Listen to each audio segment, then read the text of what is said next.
திருவாக்கும் செய்கருமங்கை கூட்டும் செஞ்சொல் பெருவாக்கும் பீடும் பெருக்கும் உருவாக்கும் ஆதலால் வானோரும் அணிமுகத்தானி காதலால் ஊழியர்வோன் வெப்பொழித்த புகழியர்வோன் கடல் போற்றி ஆழிஞ்சை கண்ணிடத்தில் அடைந்த பிரானடி போற்றி வாழி திருநாவலூர் வந்தொன்ற பரம் போற்றி ஊழிமலி திருவாத தில்லை வாழ்ந்தனரே முதலாகச் சீர்படைத்த தொல்லையகான் திருத்தொண்ட தொகையடியார் பதம் போற்றி ஒல்லையவர் புராணகதை உலகறிய விரித்துரைத்த செல்வமலி குண்டத்தூர் செவ்விரார்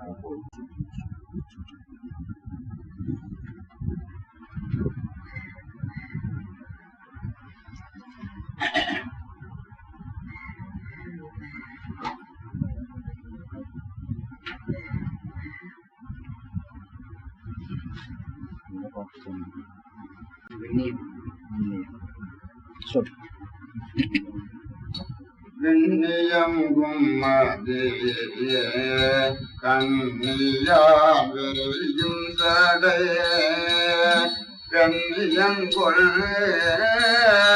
கண்ணயங்கொள் திருமேனியாம் திருமால் கண்ணியங்கொள் திரு நெற்றியாம் கலி காழியுள்ள மன்னயங்கொன்மயாளர் எக்குமலர் பாதனே கண்ண மூன்றுடைய ஆதிவாழ்களி காழியுள்ள அண்ணல் அந்தன் அருள் பேணி ஞானதம் வந்தமதுர வண்ண மூன்றும் தமிழில் தெரிந்து இதை பாடுவாரே பின்னு மண்ணு விரைகின்ற தொல்புகழாளரே.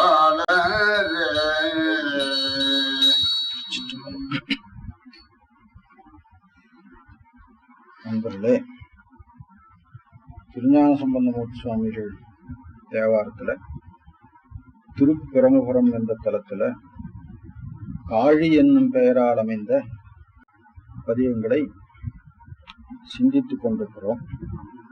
அதுல இன்றைக்கு விண்ணியங்கும் மதிக்கண்ணியான் என்ற பதிகம் சிந்திக்க எடுத்துக்கொள்ளுகிறோம்.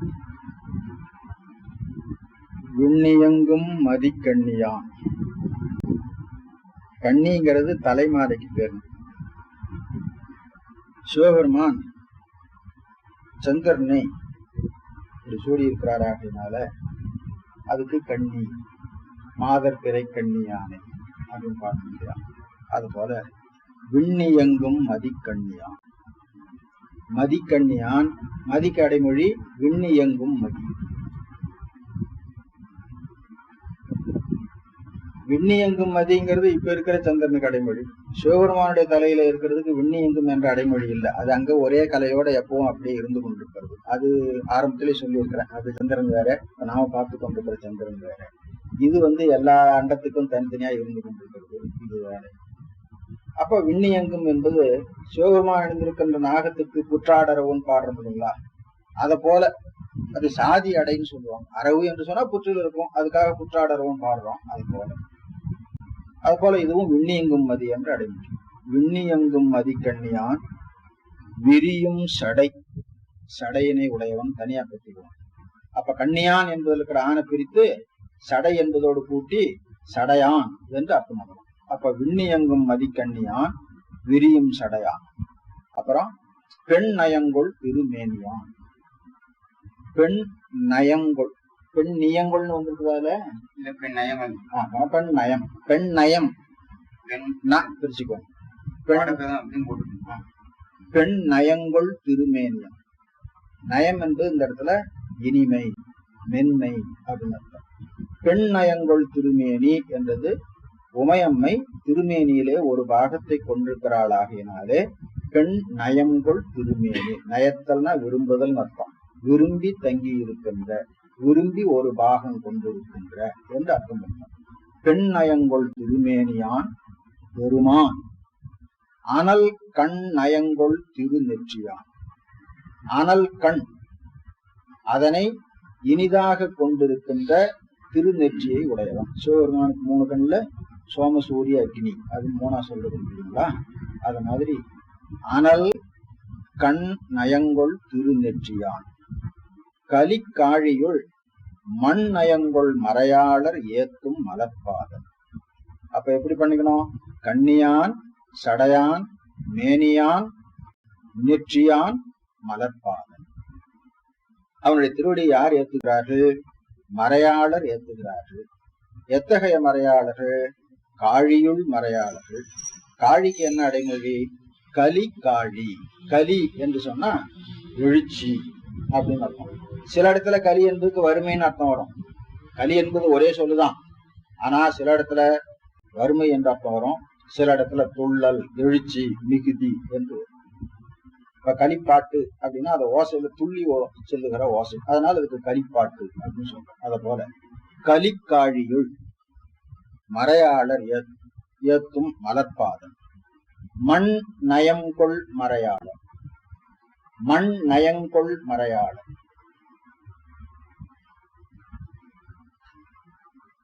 அதாவது பூமி இருக்குது. இந்த பூமி நல்ல பூமியா கெட்ட பூமியா அப்படின்னா பூமியில ஒண்ணும் இல்லை. அங்க வாழறவன் நல்லவனா இருந்தா பூமி நல்ல பூமி, வாழறவன் தீயவனா இருந்தா பூமி தீய பூமி. அப்ப பூமிக்கு நன்மை தீமைங்கிறது ஒண்ணும் கிடையாது. ஔவையார் இப்படி ஒரு பாட்டு பாடியிருக்கிறார். எவ்வழி ஆடவர் நல்லவர், அவ்வழி நல்லை வாழிய நிலம். நிலம் மேடா இருக்கலாம், பள்ளமா இருக்கலாம், எப்படி வேணாலும் இருக்கலாம், காடாக இருக்கலாம், நல்ல வயலாக இருக்கலாம். மனிதன் நல்லவனா இருந்தா அப்ப மண் நயங்கொள் மறையாளர். இந்த மறையாளரிடத்திலிருந்து நயத்தை மண் கொள்ளுகிறது. மண்ணினது நயத்தை கொள்ளுகின்ற மறையாளர் எப்படி திருக்கப்படாது. மண் நயங்கொள் மறையாளர். மண்ணானது, மண் என்று அந்த பூமி, அந்த ஊர், நயங்கொள் யாரிடத்திலிருந்து? மறையாளரிடத்தில். அப்போ அந்த மண்ணுக்கு நயம் கொடுக்கின்ற மறையாளர்கள் அந்த தலத்திலே வசிக்கிறார்கள், வாழ்கிறார்கள் என்று அர்த்தம் பண்றோம். அப்ப இதுல நாம் என்ன தெரிந்து கொள்ள வேண்டும்? ஒரு ஊர் நல்லதா இருக்க வேணும்னா, ஒரு பூமி நல்லதா இருக்க வேணும்னா அங்க வாழ்பவன் நல்லவனா இருக்க வேண்டும். அவனுடைய நன்மைதான் அந்த பூமிக்கு வந்து சேருது தவிர இந்த பூமியினது அங்க ஒண்ணு. அந்த பூமிக்கு தனியா வர வேணும்னா அங்க இறைவனுடைய வெளிப்பாடு இருக்கும், இருந்தால் அந்த மாதிரி. மண் நயங்கொள் மறையாளர். அப்போ அங்க தலத்திலே இருக்கின்ற அந்தணர்கள் அந்த மண்ணுக்கு பெருமை கொடுப்பவர்களாக, மண்ணுக்கு நன்மை செய்பவர்களாக இருக்கிறார்கள் என்றார். அடுத்த பாட்டுக்கு போலாம். வலிய காலன் உயிர் வீட்டினான். வலிய காலம், நாம் நோக்குகிற பொழுது அவன் வலிய காலம். இறைவனுடைய வலிமைக்கு முன்னாலே அவனுடைய வலிமை செல்லாது. அதனால நாமெல்லாம் வலியன் என்று சொல்லப்படுகின்ற காலனுடைய உயிரை வீட்டினான். வீட்டுதல்னா அழித்தல் அர்த்தம். உயிரை வீட்டினான் என்று இங்க வந்திருக்குதே, அப்ப உயிர் அழிக்கப்படுமோ? சைவ சித்தாந்தத்துல ஆன்மா அனாதி நித்தியம் சொல்றமே. அப்படின்னா இங்க வீட்டினான் என்பதுக்கு உயிரை அழித்தான் என்ற அர்த்தம் இல்ல, அந்த உடம்பில் இருந்து பிரித்தான் என்ற அர்த்தம். அப்ப இடம் நோக்கி அர்த்தம் சைவ சித்தாந்தத்துக்கு மாறா போயிடும். உயிரை அழித்தான் அப்படின்னு சொன்னா உயிர் அழிக்கப்படக்கூடிய பொருளோ, அழிக்கப்படக்கூடிய வந்து ஆக்கப்படுகிற பொருளாக இருக்க வேண்டும். உயிர் ஒரு காலத்துல ஒருவனால் ஆக்கப்படுவதோ ஒருவனால் அழிக்கப்படுவதோ இல்லை. அது இறைவனை போல என்றும் அனாதி நித்தியமான பொருளாக இருக்கிறது அப்படின்னு சொல்லி. அப்ப உயிர் வீட்டினான் என்பது அந்த உடம்பிலிருந்து இந்த உயிரை பிரித்தான் என்று அர்த்தம். வலிய காலன் உயிர் வீட்டினான், மடவாளோடும் பலி விரும்பியதோ கையினான். அவனிடத்துல எப்பவுமே ஒன்றுக்கொண்டு மாறுபட்ட குணங்கள் இருக்கும். மிக வலிமை உடையவன் போல யமனுடைய உயிரையும் வேறுபடுத்தினவன். அதே சமயத்துல அவன் என்ன பண்றான்? தன்னுடைய மனைவியையும் அழைத்து கொண்டு பிச்சை ஏற்பவனாக, மிக எளியவனாக, உண்பதற்கும் கூட ஒன்றும் இல்லாதவனாக பிச்சை ஏற்பவனாக தெரிகிறான். மடவாளோடும் பலி விரும்பியதோர், பலி என்பது பிச்சை, பலி விரும்பியதோர் கையினான். இதுக்கு பல முறை நாம் கருத்து சொல்லி இருக்கிறோம். பிச்சை ஏற்பதுன்னா என்னன்னு கேட்டா அன்பருடைய அன்பினை ஏற்றுக்கொள்வது. பிச்சை என்ற சொல்லுக்கு அன்பு என்பது ஒரு பொருள், அதுதான் பிச்சை என்று வருது. அப்போ பிச்சை என்பது கேவலமானதல்ல, அது நடைமுறையில கேவலமா போச்சு. பிச்சை எடுக்கிறதும் பிச்சை போடுறதும் கேவலமா போச்சு. அதனால ஐயம் புகினும் என்றதை குறைவாதான் சொன்னாங்க, பிச்சை புகினும் என்று குறைவாதான் சொன்னாங்க. ஆனா அது உண்மையில கொடுப்பவர்களுக்கும் வாங்குபவர்களுக்கும் இடையே ஒரு அன்பினை வளரச் செய்கிறது. வாங்குபவன் நமக்கு கொடுத்தானே என்று அன்பு செய்கிறான், கொடுக்கிறவன் கொடுக்கின்ற ஒரு புண்ணியத்தை இவன் கொடுத்தானே என்று அன்பு செய்கிறான். அப்போ பிச்சை எடுக்கிறவங்க இந்த ஊர்ல இல்லைன்னு சொன்னா அந்த ஊர்ல அன்பு செய்வதுக்கே இடம் இல்லைங்க. ஒரு வேடிக்கை சொல்லக்கூடாது, இருந்தாலும் சொல்லி வைக்கிறேன். கம்பரை சொல்லுவாங்க, அந்த ஊர்ல கொடுப்போரும் இல்லை கொள்வாரும் இல்லை அப்படின்னு சொல்லி. அது ஒரு பெருமை. அது பெருமையா? அவர் ஒரு பெரிய கவி சக்கரவர்த்தி, அதுல ஒண்ணும் குறையில்லை. எல்லாரும் எல்லா செல்வம் எதிராலே எல்லாரும் இல்லை அப்படின்னு சொல்லி பாருங்க. ஆனா நீதி நூல்படி அது ஒரு குறைதான். ஒரு ஊர் என்று சொன்னா அதுல பிச்சை ஏற்பவன் இருக்க வேண்டும். அதுக்காக தரித்திர பையங்களை வளர்க்கணும்னு அர்த்தமோ? அப்படி இல்லை. பிச்சை ஏற்பவர்கள் யார் அப்படின்னு கேட்டா கலைகளுக்காக தங்களை அர்ப்பணித்துக் கொள்பவர்கள். அவங்க பொருளீட்ட முடியாது, பொருளீட்ட மாட்டாங்க. அப்ப கலை வளர்ப்புக்காக தாங்கள் பணி செய்து கொண்டிருக்கிற பொழுது தங்களுடைய தேவைக்கு ஒரு இடத்துல போய் கேட்பாங்க. அதுதான் இரவலர்னு. பழைய காலத்துல ராஜா கிட்டத்துல போய் வாங்கினவெல்லாம் பிச்சைக்காரன் அர்த்தம் இல்லை. இரவலன்கிற பேருக்கு அர்த்தம் வேற, பிச்சைக்காரனுங்கிறதுக்கு அர்த்தம் வேற. நான் அதாவது பிச்சைக்காரங்க இப்ப இருக்கிற அர்த்தத்தில் நான் சொல்றேன். அதனால ஒரு ஊர்ல ஏற்றுக்கொள்பவன் இல்லை என்று சொன்னா அந்த ஊருக்கு பெருமை இல்லை. நம்ம தமிழ் இலக்கியப்படி திருவள்ளுவரும் அதான் சொல்லிருக்கார், இறப்பாறை இல்லாயின் ஈர்கண்மானாலும் மரப்பாவை சென்று வந்துட்டு. அங்க மனுஷன் நடமாடிட்டு இருக்க மாட்டான், பொம்மை தான் நடமாடிட்டு இருக்கான். மனுஷனா இருந்தா அவனிடத்துல அந்த அன்பு, ஈரம், ஈகை இதெல்லாம் இருக்கணும். பொம்மையின் இடத்துல அதெல்லாம் இருக்காது. அதுல ஒரு புலவர் சொன்னார், 1810 ஒரு நூல். அதுல ஒரு சேர மன்னன், அவனுடைய நாட்டுல நான் இதை விட்டுட்டு போயிட்டு இருக்கிறேன், போகக்கூடாது, சீக்கிரம் வந்துடுறேன். அதுல ஒரு அவன் நாட்டுல பிச்சைக்காரங்கள், அதாவது கொடுத்தா வாங்கி கொள்கிற ஆள் இருக்கிறான்னு தேடி தேடி பார்த்தான், கிடைக்கல எங்கேயும். அப்புறம் என்ன பண்ணா,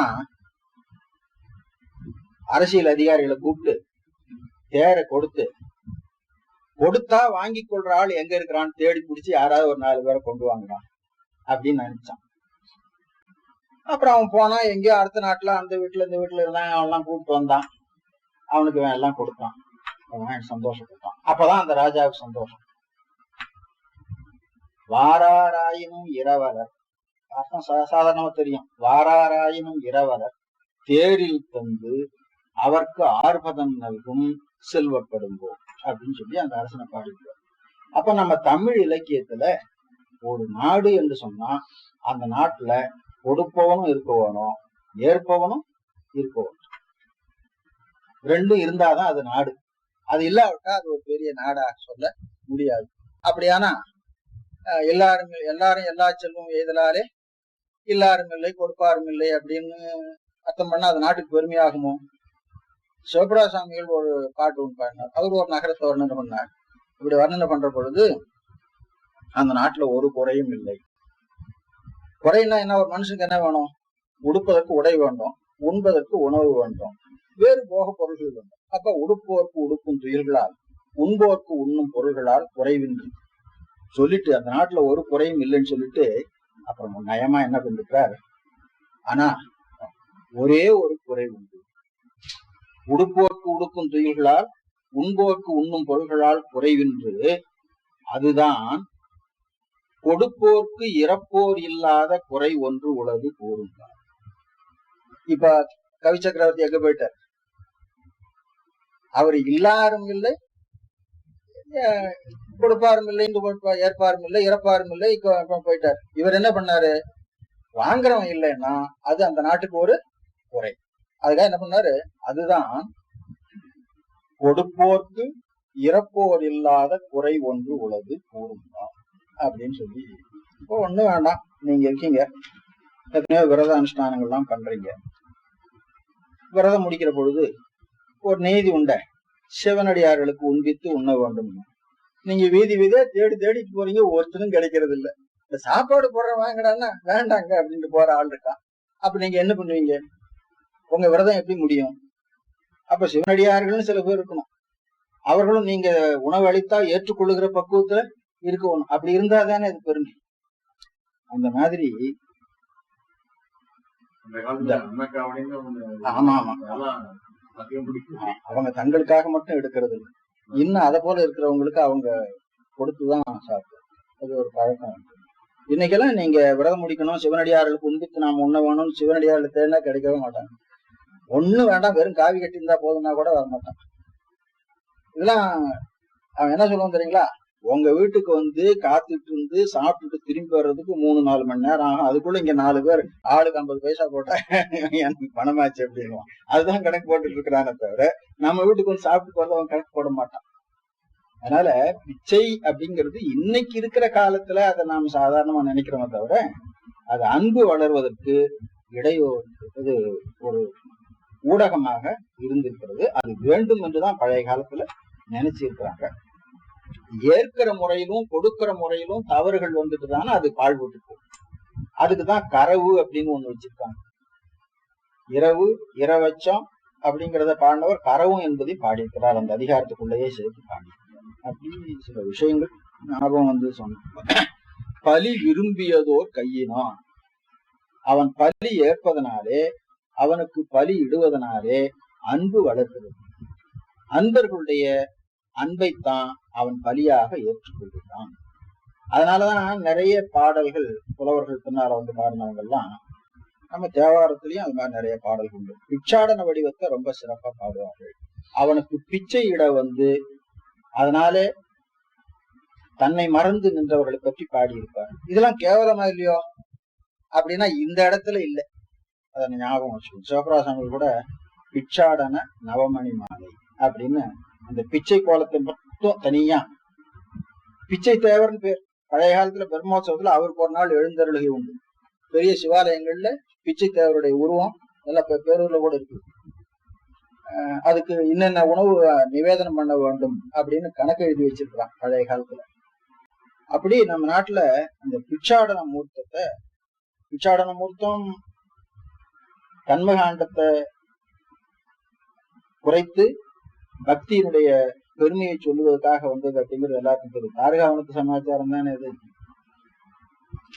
பலி விரும்பியதோர் கையினான் பரமேட்டியான் கலியை வென்ற மறையாளர். மேல மண் நயங்கொள் மறையாளர்னு சொன்னார் பாருங்க. அது மாதிரி இங்க கலியை வென்ற மறையாளர் கற்றாங்கெரியோ அப்படிங்கிறது ஞாபகம். கலியை வென்ற மறையாளர் தம் கலிக்காழியும். எப்படி நயம்? கலியை வென்ற மறையாளருடைய காழி கலிக்காழியா இருக்குது. அந்த கலியும் இந்த கலியும் ஒன்னும். கலியை வென்ற மறையாளர் என்பது கலி என்பது துன்பம் வறுமை என்பதை உணர்த்துகிறது. பின்னால வந்த கலிக்காழி என்பது செல்வ மிகுதியை உணர்த்துகிறது. கலிக்காழியுள் நலிய வந்த வினை தீர்த்து உகந்த என் நம்பனே. எம் நம்பன், என் நம்பன் பிரிக்கூடாது, எம் நம்பன்.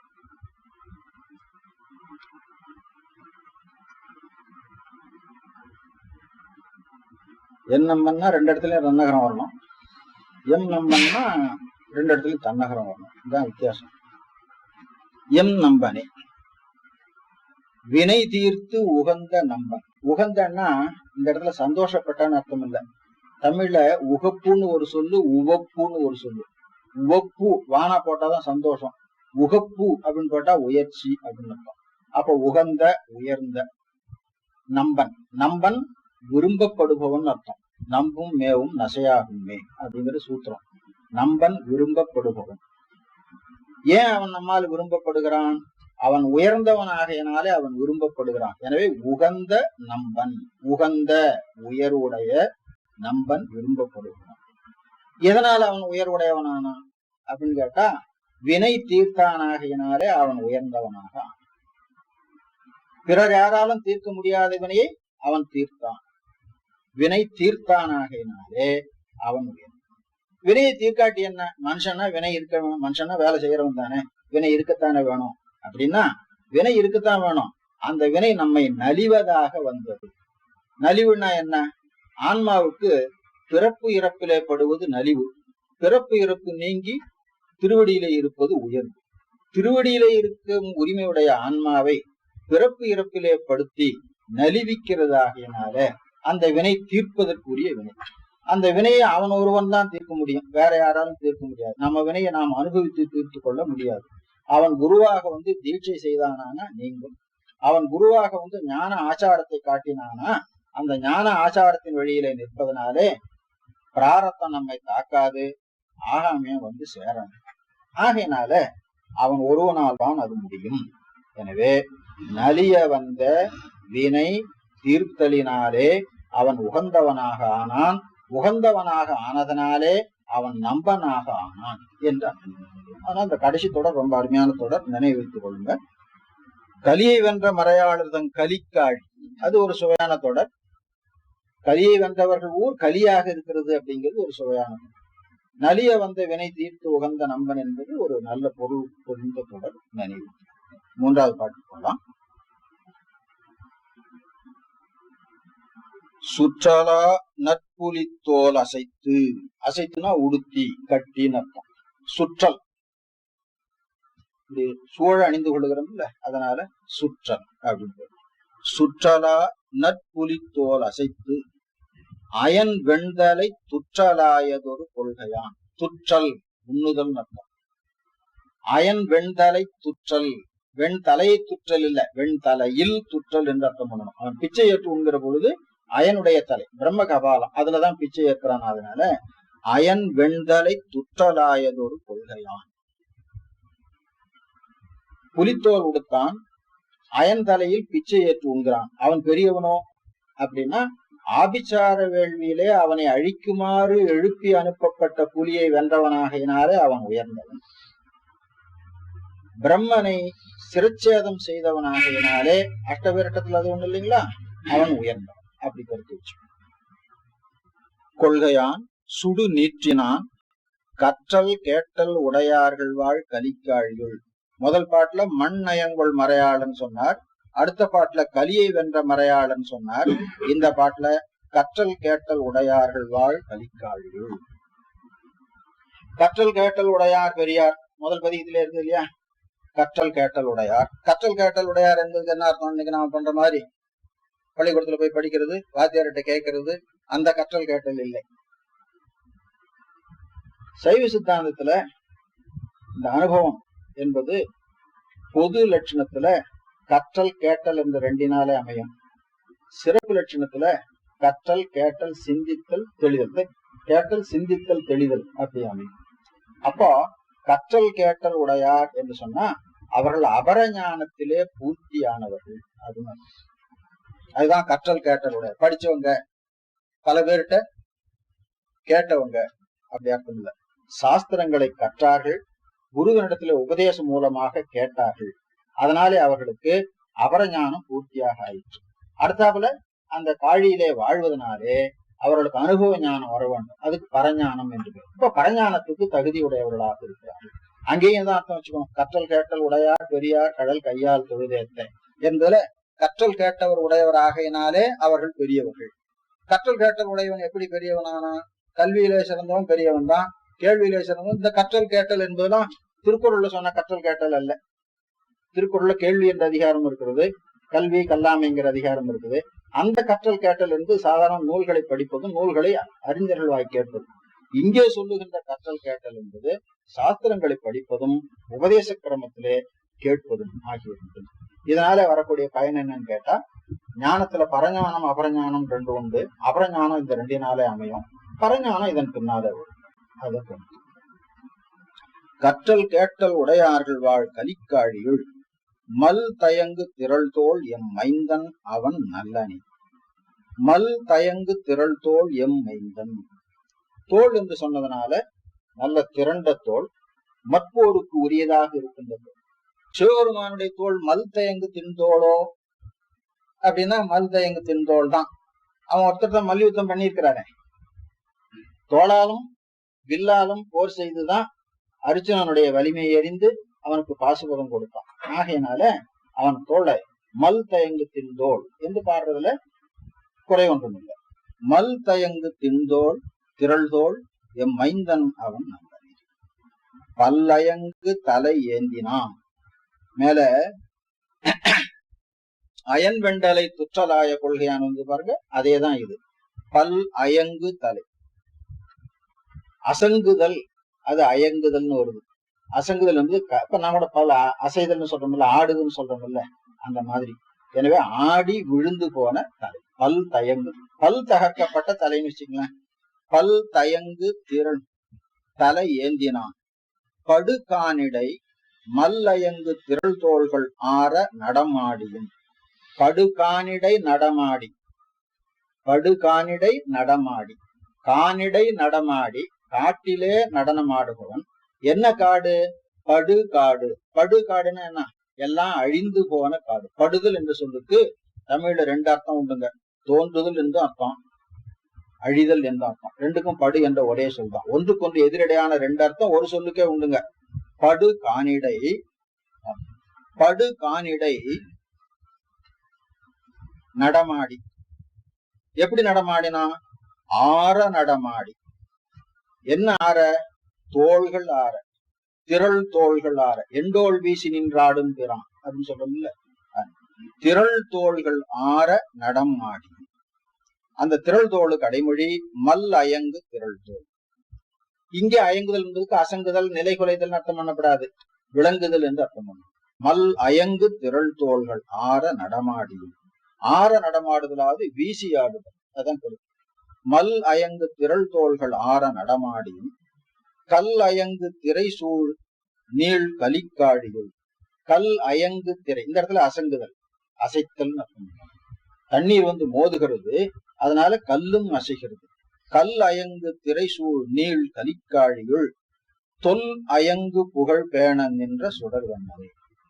தொன்மை மிக்கதாய் விளங்குவதாய் உள்ள புகழ், அந்த புகழை பலரும் பேணும்படியாக நின்ற புகழ் அவனுடையது.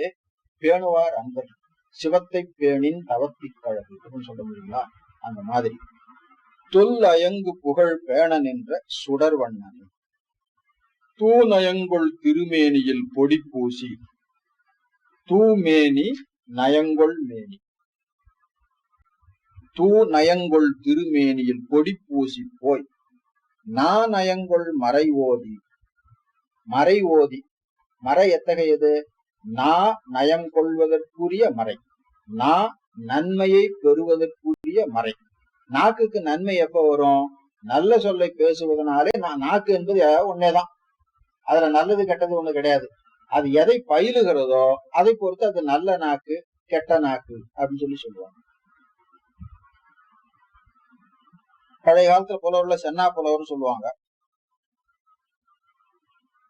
சென்னா புலவர்னா நாக்குக்கு என்ன செம்மை? நல்ல சொற்களையே பேசுவதனாலே அதுக்கு சென்னா அப்படின்னு. அப்ப மறை ஓதுவதனாலே நாக்கு நயமுடைய நாக்காக ஆகும். நயங்கொள் மறையாட மறையோதி மாதொரு பாகமா கான் நயங்கொள் புனல் வாசமார் கலிக்காழியு. கான் நயங்கொள் புனல், கான் என்பது மனம் அல்லது காடு என்று வச்சு அங்கிருந்து வந்த என்று அர்த்தம் பண்ணலாம். கான் நயங்கொள் புனல் வாசமார் கலிக்காழியுள் தேன் நயங்கொள் முடி ஆனைந்து ஆடிய செல்வன். தேன் நயங்கொள் முடியை உடைய செல்வன், அந்த முடியிலே ஆனைந்து ஆடிய செல்வன் என்று அர்த்தம். தேன் நயங்கொள் முடி, தேன் என்பது வண்டு.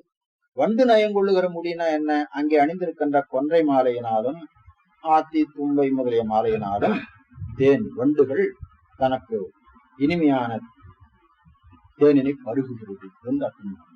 தேன் என்பது வண்டுன்னு அர்த்தம். தேன் நயங்கொள் முடி, தேன் நயங்கொள் முடியாவது முடியிலே அணிந்த மாலையிலே பயிடுவதனாலே வண்டுகள் நயங்கொள்ளுகின்றன. ஆனைந்தாடிய செல்வன்.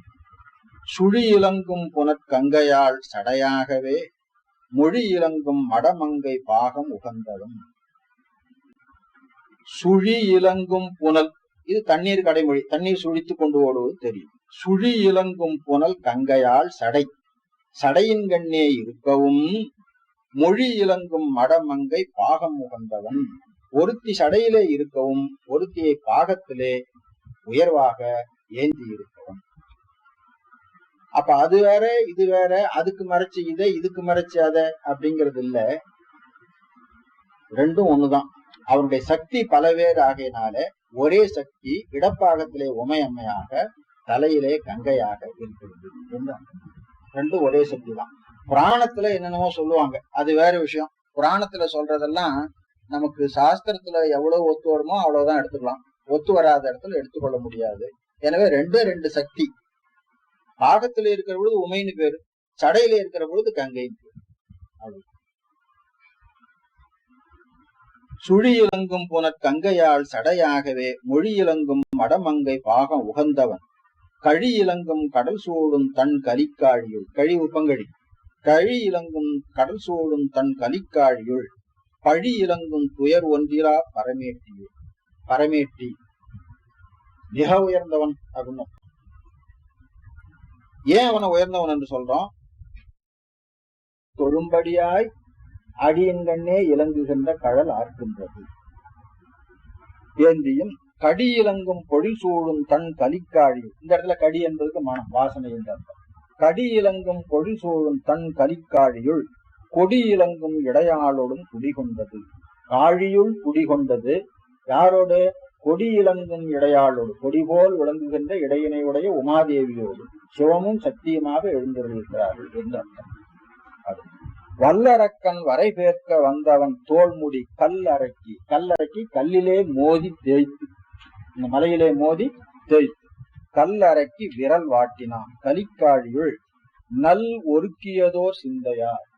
நல் சிந்தையார், ஒருக்கிய சிந்தையார். ஒருக்குதல் என்பது ஒன்றுபடுதல் அப்படின்னு. அதாவது பறந்து செல்லுகின்ற சிந்தையை குவிந்து செல்லுகின்ற சிந்தையாக, சிவபெருமானிடத்திலேயே குவிந்த சிந்தையாக ஆக்கிக் கொள்வது. அப்படி ஒருக்கிய சிந்தையாகையினாலே அது நல்ல சிந்தையாக ஆயிற்று. நல் ஒருக்கியதோர் சிந்தையார் மலர் தூவவே. இப்ப வழிபாடு எப்படி செய்யணும் காட்டியிருந்தார். நல்ல சிந்தையோடு ஒருக்கிய சிந்தையோடு மலர் தூவி வழிபட வேண்டும் அப்படின்னு காட்டி. தொல் இருக்கும் மறை ஓத்து உகந்து உடன் வாழுமே. தொல் இருக்கு மறை, இருக்காகிய மறை, அதை இருக்கும் மறை, அந்த ஓசைக்காக ஒரு விரிஞ்சிருக்குதுங்க. தொல் இருக்கும் மறை ஓதுதல் என்பது, அந்த ஓதுதலினாலே உகந்து அவன் அங்கே தங்கியிருக்கின்றான். மருவும் நான்மறையோனும் மாமணி வண்ணனும் இருவர் கூடி இசைந்து ஏத்தவே எரியான்.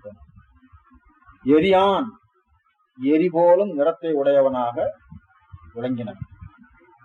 இருவர் கூடி ஏத்த, இசைந்து ஏத்த. என்ன இசைந்தார்கள்? ஒன்னாலையும் காண முடியல, என்னாலும் காண முடியல. காண முடியாமையினால ரெண்டு பேரும் ஒத்து போனார். இவன் முடிய காண போனான், காண முடியலன்னு திரும்பி வந்தான். இவன் திருவடியை காண போனான், காண முடியலன்னு திரும்பி வந்தான். இனி இவனை வழிபட்டுத்தான் காண முடியும் என்று ஒத்து அவர்கள் வழிபட்டார்கள். அதுதான் இங்க இருவர் கூடி இசைந்து ஏத்த.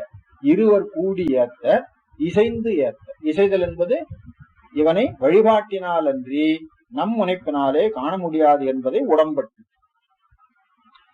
வெறுவன் நின்ற திரை ஓதம் வார் வியன் முத்து அவை கருவை ஆர் வயல் சங்கு சேர் கலிக்காடி. ஓதம், திரை ஓதம், வெறுவ நின்ற திரை ஓதம். ஓதம் கடல், திரை என்பது அலை. அந்த அலை பாய்ந்து வருகிற பொழுது, சீறி வருகிற பொழுது அச்சம் தோன்றும். ஆகையினால வெறுவ நின்ற திரை, வெறுவதல்னா அஞ்சுதல் அர்த்தம். வெறுவ நின்ற திரை ஓதம் வார் வியன் முத்து அவை, அந்த முத்து கூட்டத்தை கரு வை ஆர் வயல் சங்கு சேர் கலிக்காழி. வயலிலே சங்கோடு சேர்க்கின்ற காழி. ஓதம் முத்தினை வயலிலே சங்கோடு சேர்க்கின்ற காழி. அந்த வயலுக்கு என்ன அடைமொழி? கரு வை ஆர் வயல். வைன வைக்கோல், கரு வையை, கருக்கொண்ட கதிரோடு கூடிய வைக்கோல். அந்த வைக்கோல் சேர்ந்திருக்கின்ற வயலில், இது வயலினுடைய வளம் சொன்னது. நன்றி ஒன்றும் உணராத வன் சமன் சாக்கியர். நன்றி ஒன்றும் உணராதவன் படிச்சிருப்படாது, நன்றி ஒன்றும் உணராத அங்க நிறுத்தி வன் என்பது சமன் என்பது சேர்த்து வன் சமன் சாக்கியர். நன்றி ஒன்றும் உணராத வன் சமன் சாக்கியர் அன்றி அங்கு அவர் சொன்ன சொல்லவை கொள்கிறான். அன்றி, அன்றினா மாறுபட்டுன்னு அர்த்தம். அன்றுதல்ங்கிற சொல்லுக்கு மாறுபடுதல் அர்த்தம். எதனோடு மாறுபட்டு? வேத வழக்கோடு மாறுபட்டு. நன்றியொன்றும் உணராதவன் சமணனும் சாக்கியனும் அவர்கள் அவைதிகள் அல்லவா, ஆகினால் அவர்கள் அன்றி மாறுபட்டு, எதனோடு மாறுபட்டு? வேத வழக்கோடு மாறுபட்டு. அங்கு அவர் சொன்ன சொல், அங்கு என்று அவர்களுடைய தத்துவ நூல்கள்ல சொன்ன சொல், இறைவனை பற்றி என்ன சொன்னாங்க அவங்க அப்படின்னு ஒரு பொருளை பற்றி சிந்திக்கவே இல்லை அவங்க. எனவே இறைவனுடைய லட்சணமாக அவர்கள் சொன்னதெல்லாம் பயனற்றன, அது ஏற்றுக்கொள்ளத்தக்கன அல்ல என்பதற்காக கொள்கிலான். கன்று மேதி இளங்கானல் வாழ் கலிக்காழியும், கன்றும் மேதியும் காணலிலே வாழ்கின்ற கலிக்காழி. எல்லாம் மருத நிலமும் நெய்தல் நிலமும் சேர்த்து சேர்த்து பாடிட்டு போறார். காணல் என்பது கடற்கரை சோலை, நெய்தல் நிலம். கன்றும் மேதியும் மருத நிலத்துக்கு அறுப்பது. கன்றும் மேதி இளங்கானல் வாழ் கலிக்காழியுள் வென்றி சேர் வியன் கோயில் கொண்ட விடையாளன். வென்றி சேர் வியன் கோயில், கோயிலுக்கு என்ன வெற்றி? வென்றி சேர் வியன் கோயில், வென்றின வெற்றி. வென்றி சேர் வியன் கோயில், சீகாழியிலே இருக்கின்ற கோயிலுக்கு என்ன வெற்றி அப்படின்னா அதுதான் திருஞான சம்பந்த பெருமானுக்கு ஞான உபதேசம் செய்து, அந்த ஞான உபதேசத்தினாலே நாடு முழுவதும் சைவ நெறியை பரவச் செய்து, அதனாலே பௌத்தத்தையும் சமணத்தையும் அடக்கிய ஒரு வெற்றி அந்த கோயிலுக்கு. ஆகினால வென்றி சேர்வியன் கோயில், வென்றி சேர்வியன் கோயில் கொண்ட விடையாளனே. கண்ணும் மூன்றும் உடை ஆதிவாழ் கலிக்காழியுள் அண்ணல் அந்தன்னருள் பேணி ஞான சம்பந்தன் சொல் வண்ணம் மூன்றும் தமிழில் தெரிந்து இசை பாடுவார். வண்ணம் மூன்றும், வலிவு மெலிவு சமம் அப்படின்னு 3 வண்ணம், 20 வண்ணம் உண்டுங்க. வண்ணங்கள் தாம் பாடி அப்படின்னு சொல்லி தேவாரம். பாட்டு பாடுற பொழுது சில பாட்டுகள் பாத்தீங்கன்னா வல்லெழுத்து அதிகமா இருக்கும், அது வல்லோசை. சில பாட்டுகள் பார்த்தா மெல்லெழுத்து அதிகமா இருக்கும். சில பாட்டு பார்த்தா உயிரெழுத்தும் இடையெழுத்தும் அதிகமா இருக்கும். அதுபோக எடுத்தல் படுத்தல் நலிதல் 3 இசை பாடுவதில் அதுவும் அங்க வைத்துக் கொள்ளலாம். வண்ணம் மூன்றும் தமிழில் தெரிந்து இசை பாடுவார். விண்ணும் மண்ணும் விரிகின்ற தொல்புகழாளர். நல்ல புகழுடையவர்கள். இந்த புகழ் எவ்வளவு பெருசா இருக்குன்னு கேட்டா உலகம் முழுவதும் பறந்துதா இருக்கும். உலகத்தில் மட்டுமல்ல, சொர்க்கத்திலும் பறந்துதாக இருக்கும். விண்ணும் மண்ணும் விரிகின்ற தொல்புகழாளர்.